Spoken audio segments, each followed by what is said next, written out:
Hi friends, this is சும்மா. இன்றைக்கி நம்ம சேனல் வந்து பார்த்திங்கன்னா முருகப்பெருமானுடைய தீவிர பக்தராக திருப்புகழை நமக்கு எழுதி கொடுத்த அருணகிரிநாதர் அவருடைய வாழ்க்கை வரலாறு இன்றைக்கி பார்க்க போகிறோம். ஸோ வாங்க ஃப்ரெண்ட்ஸ், ஒரு இன்ட்ரெஸ்டிங்காக இருக்கும். நம்ம டைரெக்டாக வந்து டாபிக்குள்ளே போயிடலாம். ஃபஸ்ட்டு வந்து பார்த்திங்கன்னா அருணகிரிநாதர் வந்து எங்கே பிறந்தார், எங்கே வளர்ந்தார், என்ன திருவண்ணாமலைக்கு எப்படி வந்தார், அதெல்லாம் பார்க்கலாம். ஃபஸ்ட்டு அத்வைத ஆச்சாரியார், அதாவது ஆதிசங்கரர் என்ன பண்ணுறாரு அப்படின்னா, அவர் ஒரு ஸ்தாபனம் வந்து செய்கிறாரு. என்னென்னா ஷண்மத ஸ்தாபனம் செய்கிறாரு. எதுக்காக இந்த சண்மத ஸ்தாபனம் செய்கிறாரு அப்படின்னா, 6 சமயங்கள் வந்து தமிழில் இருக்குது. ஸோ அந்த 6 சமய வழிபாட்டை வந்து அவர் தான் வந்து வகுத்தள்ளினார். அப்போ இந்த 6 வழிபாட்டு முறைகள் அப்படி இல்லை அப்படின்னா மரபுகளில் ஒன்று தான் வந்து பார்த்திங்கன்னா கௌமாரம். ஸோ 6 சமயங்களில் ஒரு சமயம் கௌமாரம்.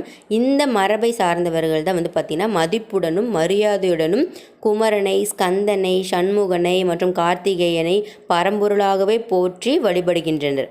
ஸோ அப்படிப்பட்ட அந்த கௌமார குருநாதர்களை அருணகிரிநாத சுவாமிகளை வந்து முதன்மையான குருவாகவும் ஆன்மீக வழிகாட்டியாகவும் மதித்து பாராட்டி நாம் வந்து போற்றுகிறோம். ஸோ அருணகிரிநாதர் வந்து பார்த்திங்கன்னா திருவண்ணாமலையில் வாழ்ந்து வந்தார் அப்படின்னு எல்லாருக்குமே தெரியும். இது வந்து பார்த்திங்கன்னா இந்த திருவண்ணாமலை பஞ்சபூத ஸ்தலங்களில் ஒன்றான அக்னிஸ்தலம் தான் வந்து பார்த்திங்கன்னா இந்த திருவண்ணாமலை. இந்த புனித திருத்தலம் வந்து பார்த்திங்கன்னா பல காரணங்களாலும் வந்து பார்த்திங்கன்னா புகழ்பெற்று இருக்கின்றது. இதை நினைக்கும் பொழுதே நமக்கு முக்தி தரும் திருத்தலம் வந்து இந்த திருவண்ணாமலை. ஸோ முன்னொரு காலத்தில் வந்து பார்த்திங்கன்னா வாழ்ந்த துறவிகள் மற்றும் ஞானிகள் அவங்களோட வாழ்க்கையை போலத்தான் அருணகிரிநாதர் வாழ்க்கை சம்பந்தமாக பார்த்திங்கன்னா ஒரு ஆதாரபூர்வமான பதிவுகள் வந்து இல்லை. ஆனால் அவரது பிறப்பு, ஜாதி சம்பந்தமாக உறுதியான தகவல்களும் வந்து நமக்கு இப்போதைக்கு கிடைக்கல. அதனால் இயற்கையாகவே வந்து பார்த்திங்கன்னா அவரை பற்றி பலவிதமான தகவல்கள் வந்து நமக்குள்ளே பரவி கிடைக்கின்றது.